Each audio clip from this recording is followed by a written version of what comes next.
My name is Mālia Ko'iulaokawaolehua Helelā, formerly Bird.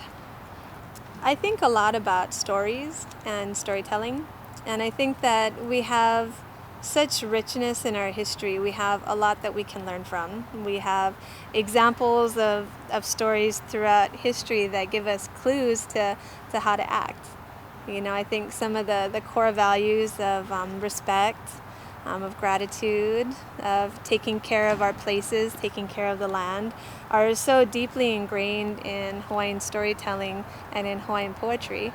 I can't think of a single song that doesn't talk about the Aina in some way.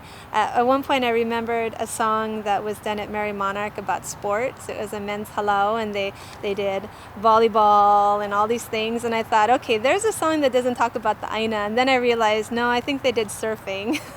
So I think that Hawaiian poetry is so firmly connected to the land, and we're lucky that we have inspiration all around us.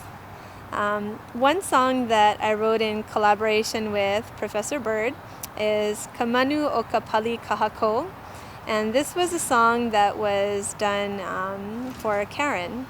She was a secretary who worked here for decades, and the thing that was important about Karen is that she was always smiling.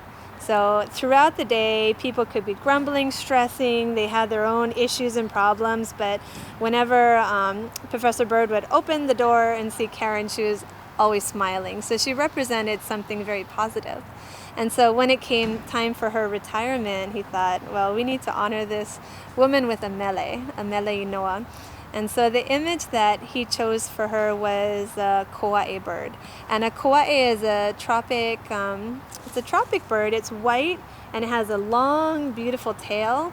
You see them often at Kilauea. They have many on Kauai. I've only seen one on Oahu that was from Kaneohe side up toward the mountain. Only once here. But they're beautiful and very graceful. And so the image of the koa'e as a manu o ka Pali Kahakō, a bird of the steep cliff, is a distinguished and just a fantastic person.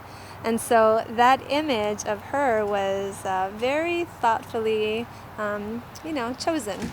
And so in the mele we have the first verse about the bird that is turning into the wind and it's rising. It's getting ready to fly.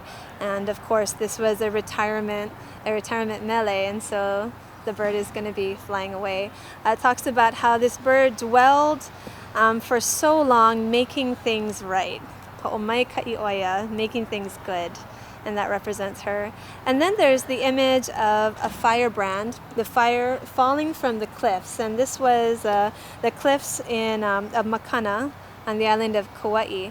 And they were Hawaiian fireworks, so a very light wood would be bundled up in a big bundle and lit on fire, thrown off the cliff. And the incoming wind would sweep it up, and the sparks would fly. And so that was kind of like a Hawaiian fireworks. And it was just representative of somebody who is sparkling, somebody who is very esteemed, but these sparks are gradually, dying away.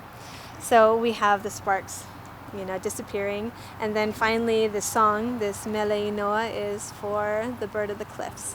So the idea that the bird flies, but always returns back home.